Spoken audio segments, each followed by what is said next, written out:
안 그래요? 이 짭조름한 그 햄 맛하고 풋고추가 정말 맛있네. 풋고추가 그 햄의 느끼한 맛을 딱 잡아주고요. 계란에다가 맛술 넣기 때문에 계란 비린내가 없어요. 그래서 좀 맛있게 드실 수가 있어요. 정말 맛있네요. 네. 세상에. 아주 차별화된 새로운 김밥인 것 같습니다. 진짜 맛있습니다. 자, 그럼 이번에는 네, 양파 오이 피클, 오이하고 청양고추도 하나 드셔보세요. 네, 청양고추도 이렇게 올리고 네. 양파를 요 위에 네, 것만 하나 먹으면 되죠? 네. 네. 먼저 오이부터.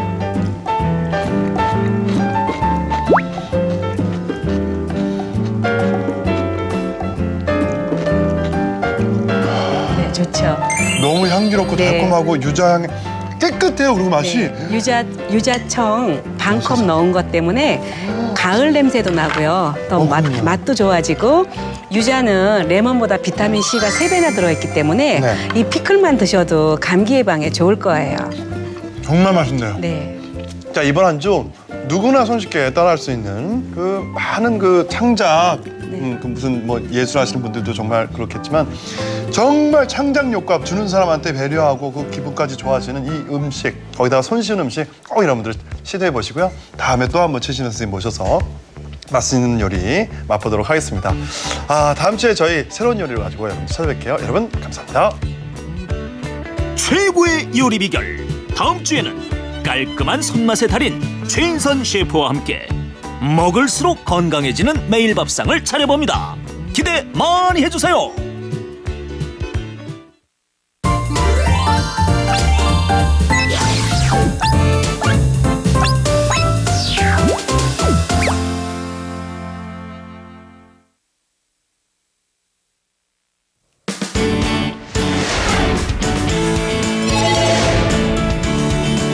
이어서 시네마 천국에서는 지브로를 만든 이정현 감독과 배우 송혜교가 함께 용서를 주제로 작업한 신작 영화 오늘을 만나봅니다.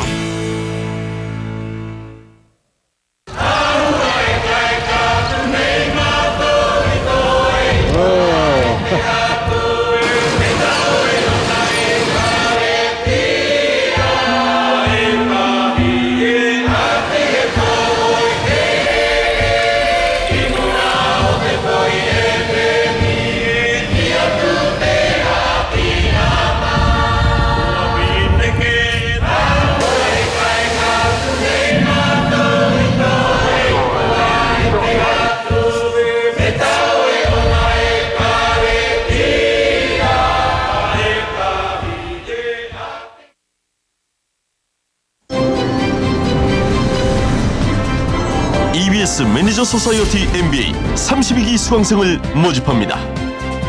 EBS 매니저 소사이어티 MBA는 경영에 대한 일없는 사례를 체계적으로 배울 수 있는 아주 효과적인 프로그램입니다. 일반 직장인, 전문직, 그리고 연구직에 종사하는 분들께 적극 추천드립니다. 타 온라인 MBA에서는 접할 수 없는 주말 오프라인 수업과 전략 워크숍, 마케팅 프로젝트 수행 등 정통 MBA 수업 방식으로 진행되는 단기 MBA 과정으로 오프라인 강의 시간에 따라 소사이어티 과정, 매니저 과정으로 나누어 진행됩니다. 교육은 2011년 12월 5일부터 6개월간 진행되며 모집기한은 12월 2일까지입니다. EBS 매니저 소사이어티 MBA가 여러분의 경영 역량을 향상시켜 드립니다.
연료비를 줄이는 에코세이브 모드. 하이브리드카만의 전유물은 아니죠. 난방비를 획기적으로 줄여서 스마트다. 올 겨울부턴 스마트 보일러. 지금 찍히고 있는 건데. 왜 화를 내고 그래? 어떤 영화보다도 아름답고 어떤 드라마보다도 감동적이다. 진짜 나를 찾아서 K2. 10배 농축 샤프란. 두 손에서 한 손으로. 따르는 것에서 간편한 펌프로. 이젠 스마트한 섬유유연제 시대. 누런과 향기가 와! 샤프란 10배 농축. 여자의 얼굴은 연습장이 아니다. 보습 제대로 하자. 수분 저장고 아르가니 보습, 탄력, 영양을. 플로리아 뉴트라 에너지 미라클 세럼. 나 고소영. 최고가 아니면 인정하지 않는다. 탈모 방지 샴푸 하나까지도.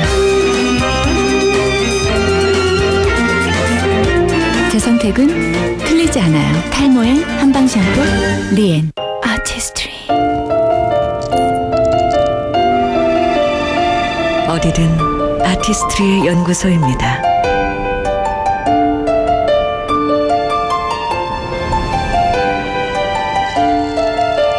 희귀원료와 비법뿐인가요? 이곳에서 난 아름다움의 미래를 발견했습니다. Art of Beauty. Artistry. 애들은 커가고 걱정은 태산입니다. 에휴, 어떡하지? 내일이 걱정된다면 돈을 일하게 하세요. 하나 더 나을까? 우체국 예금, 우체국 보험. 나한테 밥은 먹고 다니냐고 한 번은 안 물어보더라. 내가 언제 당신 안 챙겨준 적 있었냐고. 번호다. 따뜻한 내 편 번호. 아지노모토. 대한민국 영유아 영어 교육의 수준이 어느새 여기까지 왔습니다. 그림 하나, 음악 하나, 스토리 하나까지 그 어떤 것과 비교해봐도 영유아 프리미엄 영어 교육. 보장자산이면 충분한 줄 알았는데 인생 참 길더라고요. 건강자산, 연금자산까지 완벽해야 한다던데. 걱정만 말고 보험도 플랜 받으세요. 행복은 플랜이다. 행복자산 플랜. 김치는 너네 집게 맛있다. 형네도 집회라삭 사세요. 칸칸의 나인 쿨링 캡슐. 스마트 칸칸칸. 김치 맛은 완벽. 자주 열어도 맛있죠. 삼성 집회 아삭.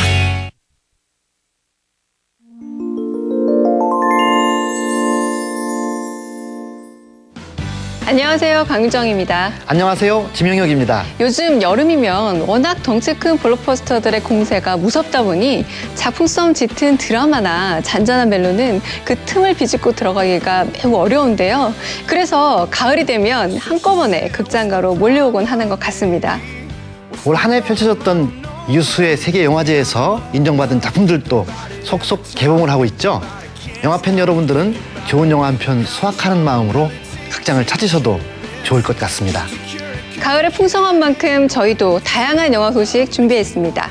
시네마 천국 함께 하시죠.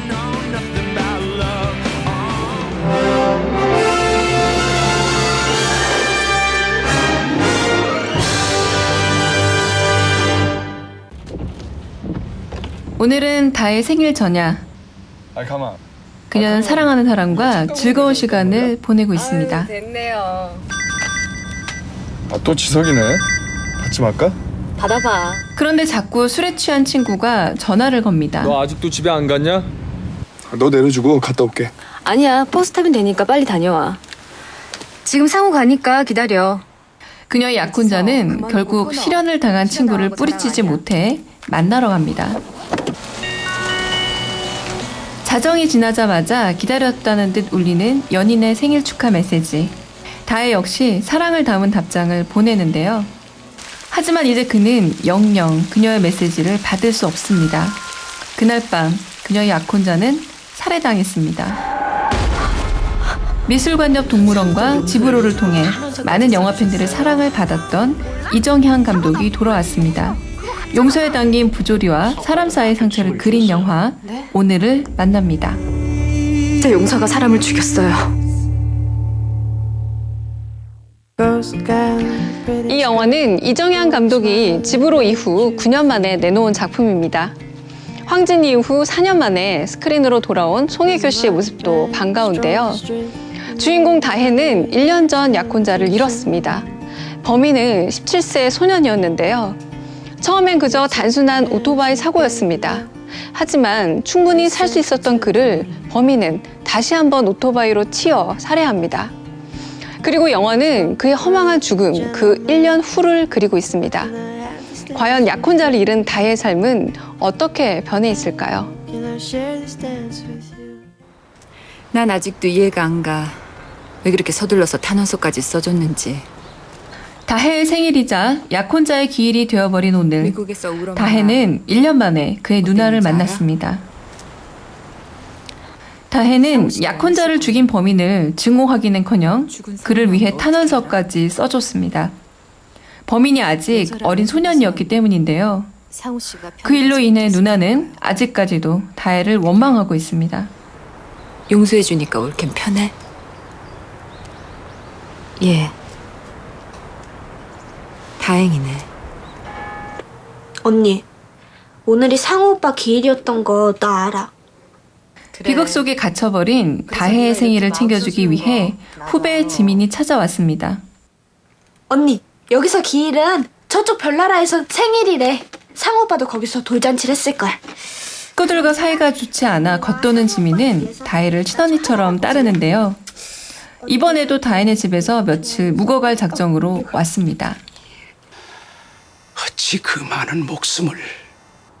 그런데 어떻게 용서를 하셨나요? 전직 PD였던 다혜는 약혼자가 죽은 뒤 직장을 그만뒀습니다. 그리고 지금은 성당에서 부탁받은 영상물을 촬영 중인데요. 용서라는 주제로 범죄 피해자 가족들을 인터뷰하고 있습니다. 그래서 무조건 용서하기로 했습니다. 단원서까지 써주고 나니 죽고 싶은 마음도 사라집니다. 살인범은 만나셨나요? 반성은 해요? 지민아.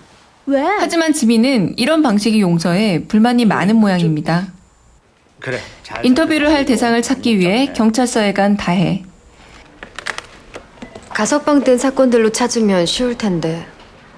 죄수들 90%가 가석방돼요. 그게 그거죠. 그렇게 많이요? 게다가 재범률도 70%가 넘어요. 그런데 예상 밖에도 다혜가 생각하는 그런 이상적인 경우는 많지 않은가 봅니다. 그럼 형사님은 그들을 용서해 주는 게 도움이 안 된다고 보시나요?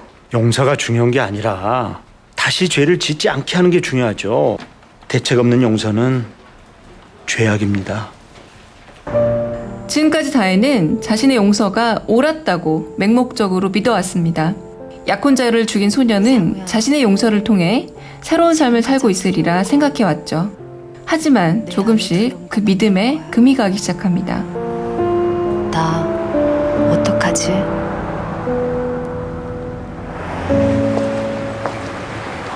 예, 박성현입니다. 마음속에 싹 트는 불안감을 어쩌지 못해 결국 이곳까지 왔습니다. 맞은편에 앉은 남자는 약혼자의 사망 사건을 담당했던 형사입니다.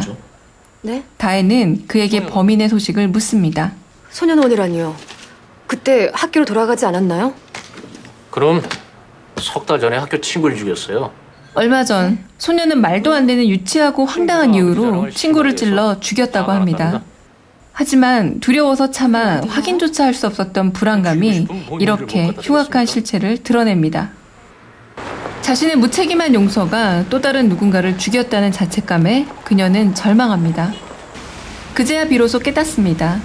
그녀는 정말 범인을 용서했던 게 아니라 가슴을 갉아먹는 분노와 슬픔을 견디지 못해 그저 고개를 돌렸던 겁니다. 이 작품의 주제는 용서입니다. 영화는 매우 반복적으로, 아니 집착적으로 용서에 대해서 말하고 있는데요.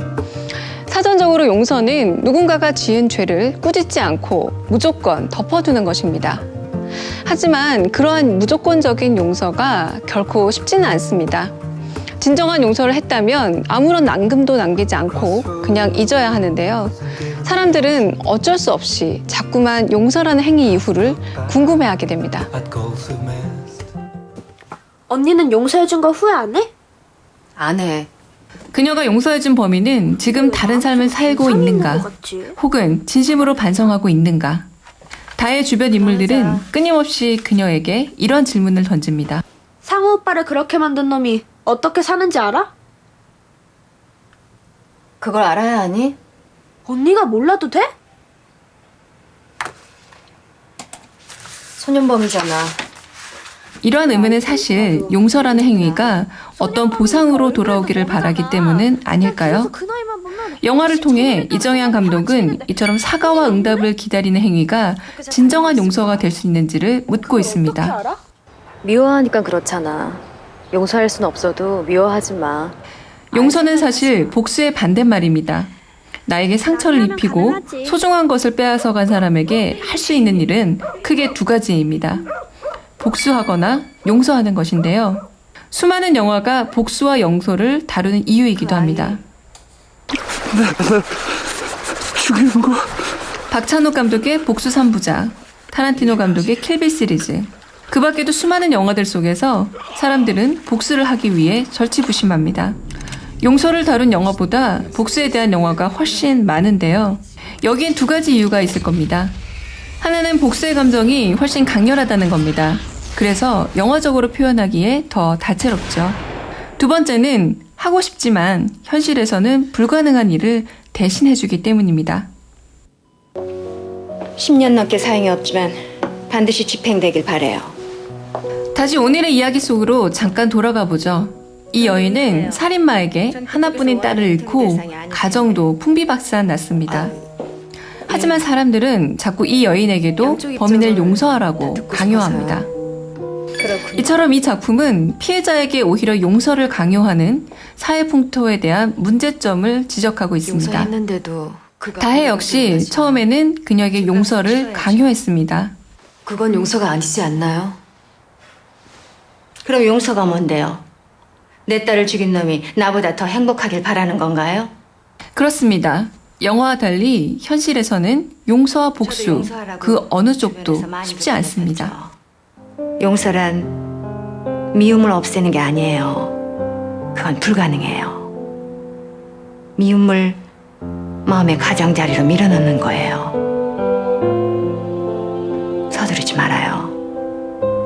시간이 아주 많이 필요하니까. 그 시간은 자신만이 알아요.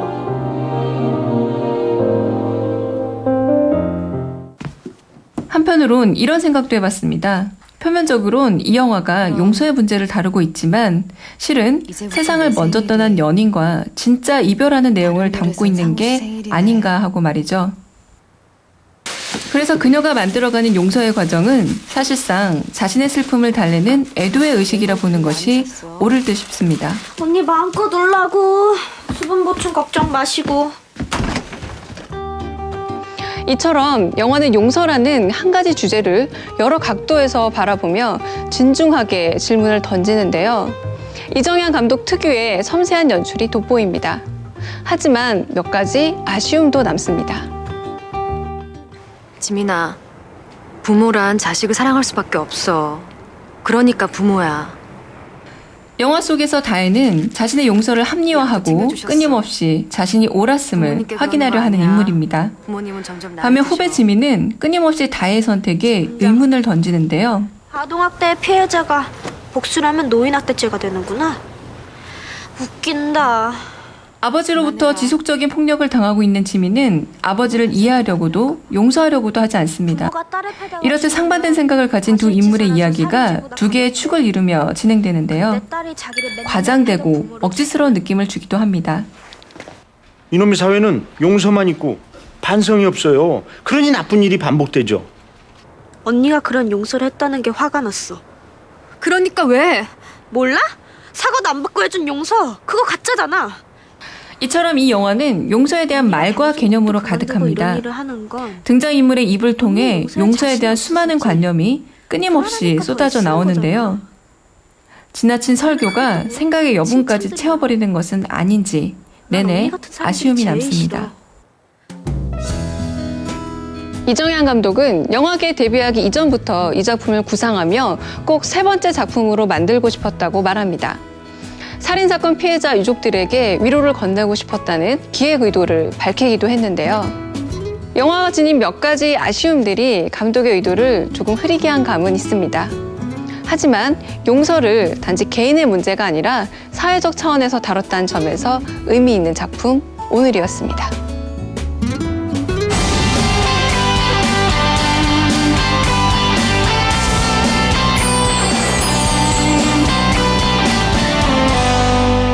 John Dean, the ex-White House counsel, testified today that President Nixon knew about the Watergate cover-up.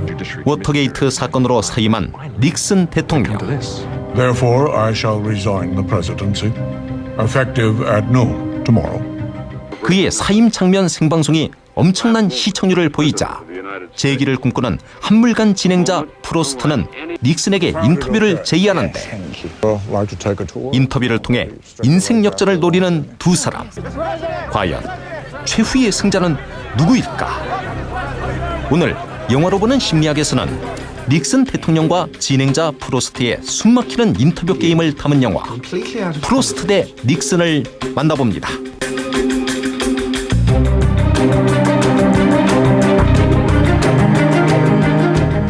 여기 인터뷰 게임을 앞둔 닮은 듯 다른 두 사내가 있습니다. 한 사람은 대중으로부터 인기를 잃은 TV 토크쇼 진행자고요. 또 다른 사람은 대중으로부터 외면당한 전직 대통령입니다. 이들은 언론의 재조명을 받고 싶어 합니다. 또한 한 명은 방송의 중심 뉴욕으로, 또 한 명은 정치의 중심인 워싱턴 DC로의 귀향을 원하죠. 과연 돈과 명예를 되찾을 수 있는 마지막 한 사람은 누가 될까요? 지금부터 승리를 향한 치열한 두뇌 게임이 펼쳐집니다. 워터게이트 사건으로 임기 중 물러난 닉슨 대통령. 사건에 대한 그 어떤 진실도 밝히지 않은 채 당당히 손을 흔들며 워싱턴을 떠납니다. 캘리포니아에서 무료한 나날을 보내고 있는 그는 You could move back east way earlier than we expected. I think I'm certain. it would be. It's so good to go back to where the action is. 늘 정계로의 복귀를 갈망하죠. 한편 데이빗 프로스트는 미국에서 주목받지 못하고 호주까지 밀려온 토크쇼 진행자입니다. You wouldn't understand, John. You were never part of the show in New York, but it's indescribable. Success in America is unlike success anywhere else. 호시탐탐 유명해질 기회만을 엿보는데요. 닉슨 대통령의 사임 방송이 높은 시청률을 기록하자 You know how many people watched his farewell speech in the White House? 400 million. 드디어 유명해질 기회가 왔다고 생각합니다. 닉슨에게 단독 TV 인터뷰를 제의하죠. 닉슨은 이미지 회복을 위해 인터뷰를 수락하고 치열한 인터뷰 게임이 시작됩니다. No holds barred, 이들은 마치 말이란 총알로 사격 경기를 펼치는 것처럼 팽팽히 맞서 인터뷰를 준비하는데요. 대결에 임하는 자세는 정반대입니다. 방송 전날 밤 화려한 파티를 즐기는 프로스트와 가족 앞에서 피아노를 치는 닉슨의 모습은 달라도 참 달라 보이죠. 절제하는 삶을 살아온 닉슨은 끝없는 구두를 신는 프로스트의 자유분방함에 질투와 선망을 느끼지만 체면상 감정을 숨깁니다. No laces. What do you think? 닉슨에게 있어 프로스트는 그에게 열등감을 불러일으키는 두 번째 케네디인 셈입니다. Personally, I find those Italian shoes very effeminate. That's quite right. 상반된 두 사람의 인터뷰 대결.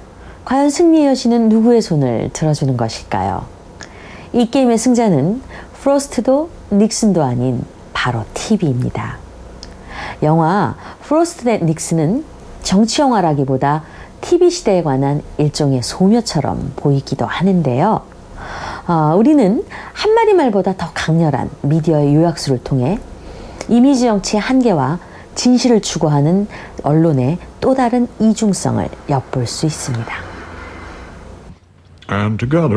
총 4회에 걸친 인터뷰 가운데 프로스트는 시종일관 닉슨에게 밀립니다.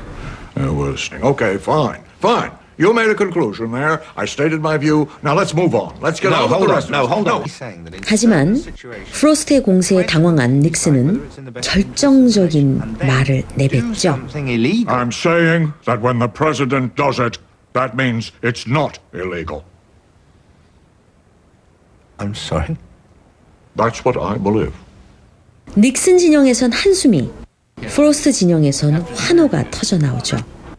My political life is over.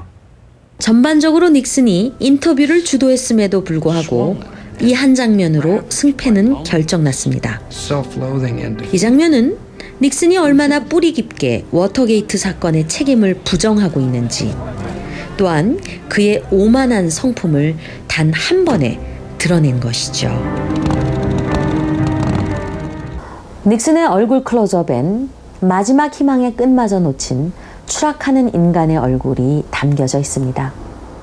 과연 대통령 닉슨이 아닌 인간 닉슨이 원했던 삶은 어떤 것이었을까요?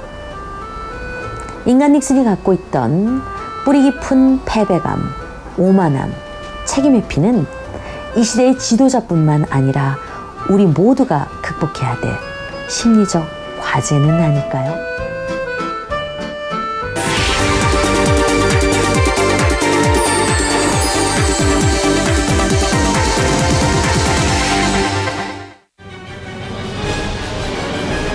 때는 서기 180년 로마.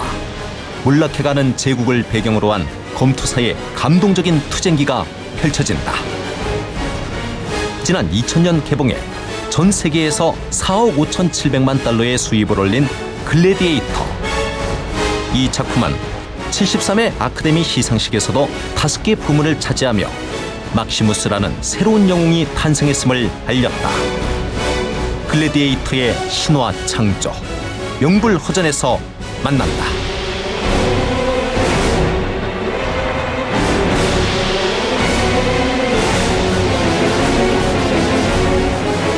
요즘 미국 TV는 스파르타쿠스, 로마 같은 고대 서사극 열풍에 흠뻑 빠져 있습니다.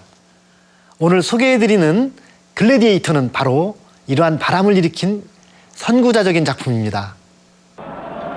고대 역사극은 1950년대를 풍미하며 많은 영화 팬들에게 사랑받던 장르였습니다.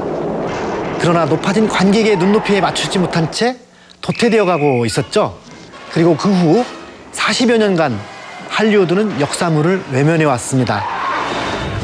그때 등장한 영화가 바로 글래디에이터입니다. 이 작품은 로마 시대 역사물의 전성시대를 다시금 불러일으켰다는 데 영화사적 의미가 있겠습니다. 가장 먼저 관객의 시선을 사로잡은 것은 무엇보다 장대한 스케일입니다. 이 작품은 1억 1천만 달러의 제작비를 쏟아부은 초대형 블록버스터인데요. 극 초반 10분의 전투씬부터 압도적입니다. 이 장면에만 무려 1만 6천여 개의 불화살과 투석기가 등장하는데요. 이걸 찍기 위해 영국 한 지방의 숲을 통째로 불태웠다고 합니다. 그리고 불화살을 따라가는 박진감 넘치는 화면은 초당 15m의 속도로 움직이는 최첨단 카메라를 사용해 만들어졌다고 합니다. 특히 콜로세움 장면은 단연 영화의 백미입니다. 그런데 콜로세움은 사실 26m 높이의 1층 부분만 직접 제작한 것인데요. 그것을 먼저 수천 명의 엑스트라로 채운 다음에 나머지 부분은 전부 컴퓨터 그래픽으로 처리했다고 합니다. 40여 년간 진화를 거듭한 기술 덕분에 우린 3만 3천여 명의 관중이 가득 들어찬 고대의 콜로세움을 다시 만날 수 있게 되는 것입니다.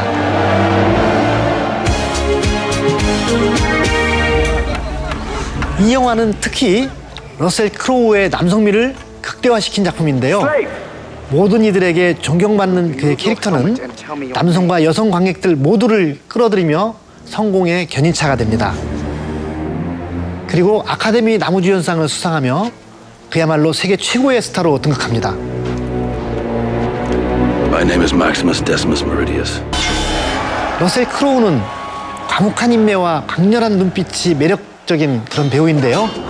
거침없는 액션을 선보이고 어딘지 모르게 비주류적인 에너지를 풍기는데요. 막시무스라는 캐릭터를 완벽하게 소화하며 뛰어난 남성적 매력으로 할리우드를 압도했습니다. 특히 넓은 스펙트럼의 감정을 표현할 수 있는 연기력까지 갖춘 덕분에 21세기형 액션 히어로의 표본을 제시했다는 평가를 받았죠. 감독인 리들리 스콧은 스크린에 환상적인 풍광을 펼쳐놓는 것으로 찬사를 받는 감독입니다. 특히 에일리언과 블레이드 러너의 묵시록적 세계관과 아름답고도 음울한 이미지는 전 세계를 매혹시켰습니다. 그리고 91년작 델마와 루이스로 칸 영화제 오프닝에 초청되며 감독 커리어의 정점을 찍는데요. 하지만 이후 점차 내리막길을 걷기 시작합니다. 1492 콜럼버스에서 G.I. 제인까지 만드는 영화마다 비평과 흥행 양면에서 부진을 면치 못했죠. 비주얼리스트로서의 스콧은 가고 스펙터클 추종자만 남았다는 날선 비판이 쏟아집니다. 리들리 스콧에게 글래디에이터는 옛 명성을 회복시켜준 효자 같은 존재입니다.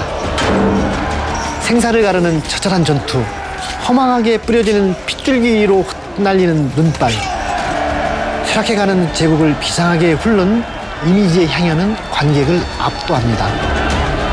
그리고 비주얼 아티스트로서의 리들리 스콧이 부활했음을 알렸습니다.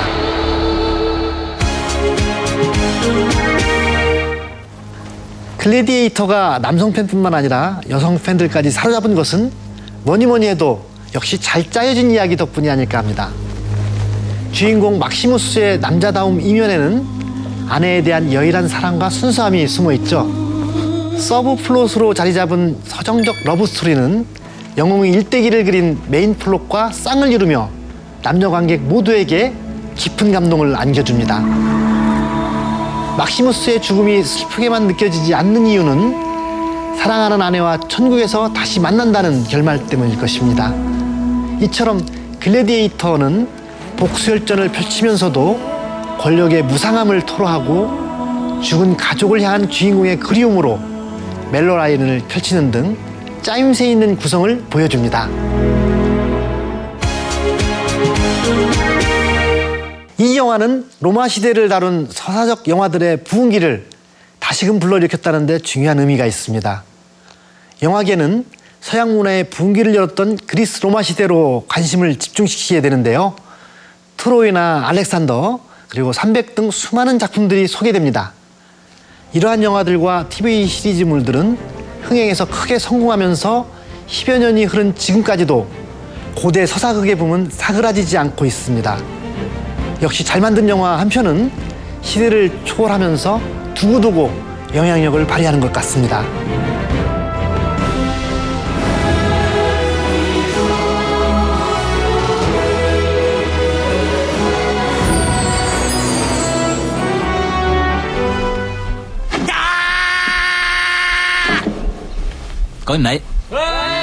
아는 만큼 보이는 배우가 있습니다. 처음엔 그저 황당하게만 느껴지는 과장된 몸짓.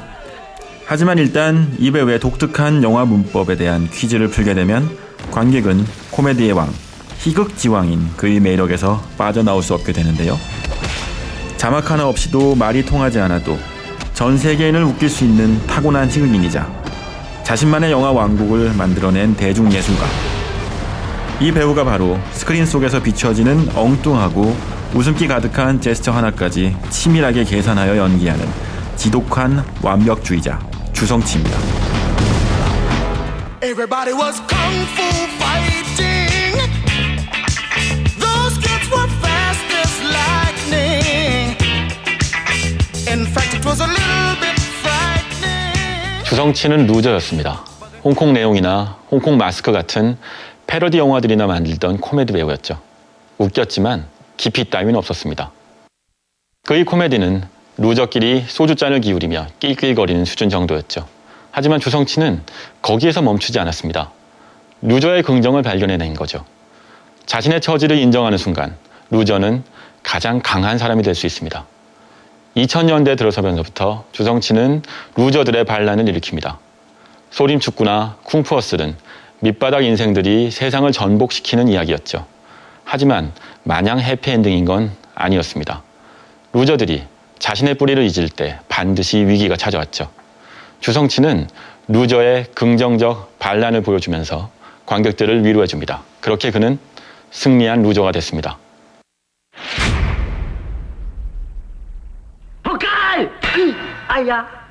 1983년 유아용 프로그램 진행자를 맡던 그는 1988년 전통 홍콩 누아르 병력 선봉으로 영화계에 데뷔하며 이 작품으로 대만 금마장 영화제 나무조연상까지 거머쥐죠. 이렇게 영화계에서 인정받은 신인으로 자리 잡은 그가 자신만의 연기 색깔을 본격적으로 선보인 작품은 주윤발의 히트작 정전자를 패러디한 도성 때부터였습니다. 賭神啊！賭神真係有型，佢真係我偶像。我諗我呢世都做唔到，所以咪要學咯。 이때부터 그는 기발한 유머와 특유의 표정 연기, 하루 종일이라도 주고받을 수 있는 말장난으로 주성치식 유머를 만들어가죠. 그 영화는 단순했습니다. 그저 생각 없이 웃을 수 있는 수준이었죠. 그의 1990년대 초기 작품들은 걸출한 패러디도 아니었고 대작에 대한 오마주도 아니었죠. 하지만 관객은 이상하게 헛웃음을 짓게 하는 주성치라는 배우를 눈여겨보기 시작합니다. 왜냐하면 그 영화는 어떤 식으로든 웃기다는 건 분명했기 때문이죠.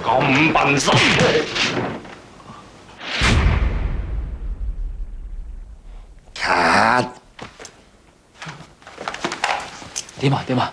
我冇事，死得。我意思係話我做成點啊？幾好啊！第一次擔正做男主角，算係咁噶啦。Good take。 사실 그의 영화는 오우상 감독의 느와르나 성룡의 액션만큼 영화계의 인정을 받지 못했습니다.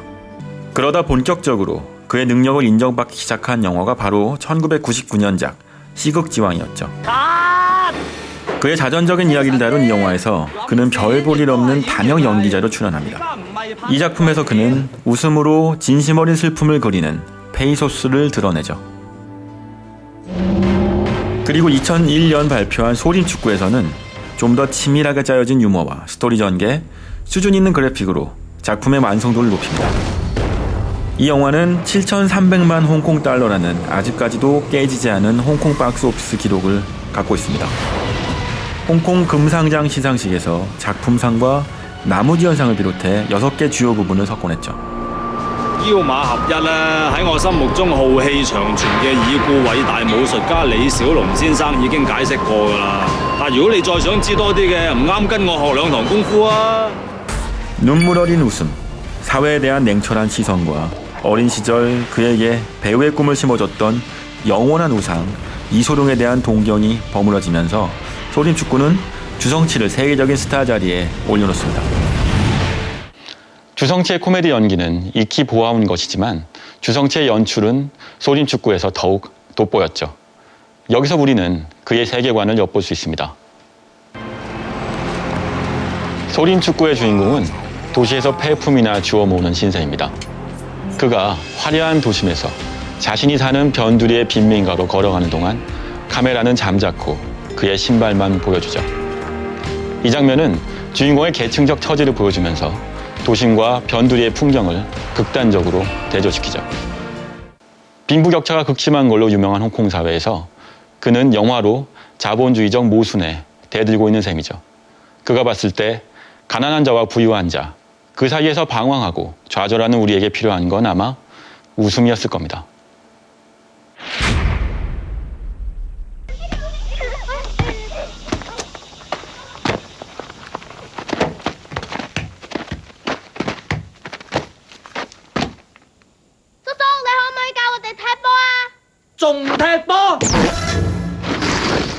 B급 코미디 영화를 찍던 그가 A급 대작 영화인으로 재조명되기 시작하면서 그의 작품에도 변화가 생겨났습니다. 세계 시장을 목표로 만들어진 쿵푸어슬은 다소 난해했던 주성치식 황당 유머는 줄이고 액션 강도는 높이면서 좀 더 대중적인 색깔이 입혀졌죠. 그 전에 제작된 주성치의 영화가 좋거나 혹은 나쁘거나 식의 극단적인 반응을 불러일으켰다면 소림축구를 거쳐 쿵푸어스까지 온 그 영화는 누구나 즐길 수 있는 대중성을 가지게 됩니다. 2007년에 발표한 장강 7호에서 그는 자신의 인생관을 아버지와 아들 그리고 외계에서 온 생명체를 집어넣어 보여주죠. 찢어지게 가난한 삶을 살면서도 아들만은 무리해서라도 부자 학교에 보내는 아버지의 절절한 부정을 보여주는 주성치. 그의 웃음은 어느새 성장하고 있었습니다. 천진난만하게 농담 따먹기나 하며 관객에게 헛웃음을 줬던 그가 이제는 웃음의 이야기와 진정성을 담아내고 있는 거죠. 주성치라는 배우가 세상에 나온 지도 벌써 25년이라는 시간이 흘렀습니다. 소수의 마니아층을 시작으로 이렇게 천천히 관객의 마음을 끌어낼 수 있었던 것은 아마 그가 웃음이 있는 눈물과 눈물이 있는 웃음의 차이를 잘 알고 있었기 때문일 겁니다. 베리어 프리, 즉 고령자나 장애인들도 살기 좋은 사회를 만들어 보기 위해 물리적, 제도적 장벽을 허물자는 운동입니다. 이런 움직임이 영화계에도 불고 있는데요. 얼마 전 국내 최초로 베리어 프리 영화 설립 추진위원회가 발족했습니다. 벌써 많은 영화인들이 각자의 재능을 기부하고 있는데요. 시청각 장애인들을 위해 음성 해설을 넣는 등 뜻깊은 활동을 펼치고 있다고 합니다. 이런 작은 움직임들이 조금씩 세상을 살기 좋은 방향으로 바꾸어가는 것 같습니다. 오늘 준비한 시네마 천국은 여기까지고요. 다음 주에 뵙겠습니다. 좋은 주말 되세요.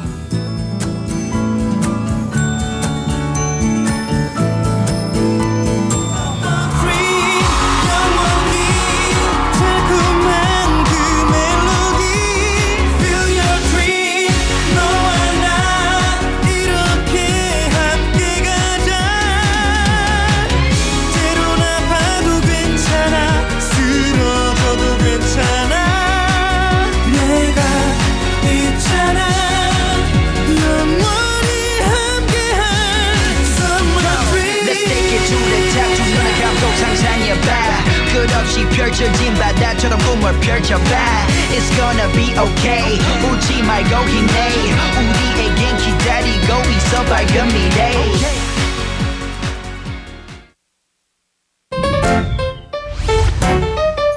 쌀쌀해진 날씨, 그러나 마음만은 언제나 훈훈하게. 10월 마지막 주 EBS 주말 프로그램. 집을 나간 엄마와 일찍 세상을 떠난 아버지. 16살 민정이는 동생과 편찮으신 할머니를 보살피며 소녀 가장으로 힘들게 살아가는데 시련 속에서도 언제나 희망을 꿈꾸는 한 소녀의 이야기를 만나봅니다. 나눔 0700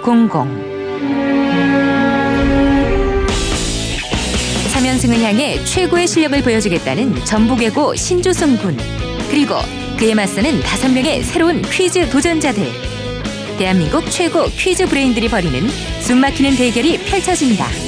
장학 퀴즈. 자신의 정체를 철저히 숨긴 채 살아온 CIA 요원 조 터너.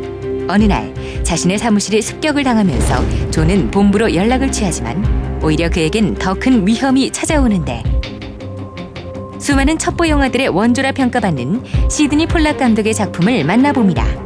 세계의 명화.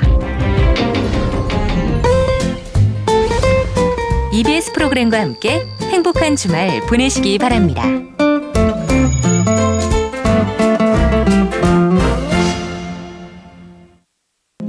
첵스들이 맛있는 초콜릿을 모으고 있네요.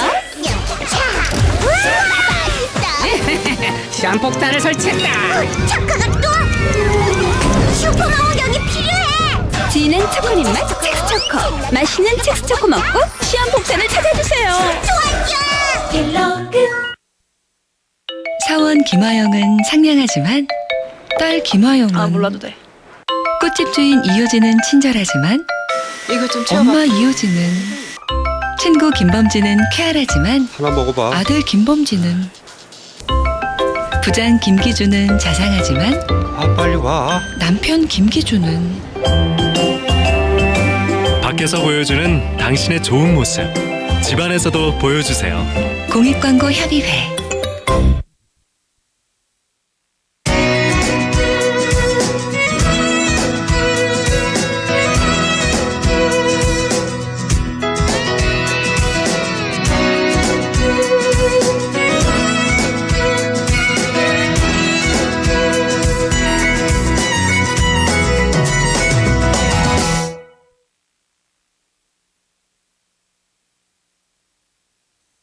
열 배 농축 샤프란. 두 손에서 한 손으로.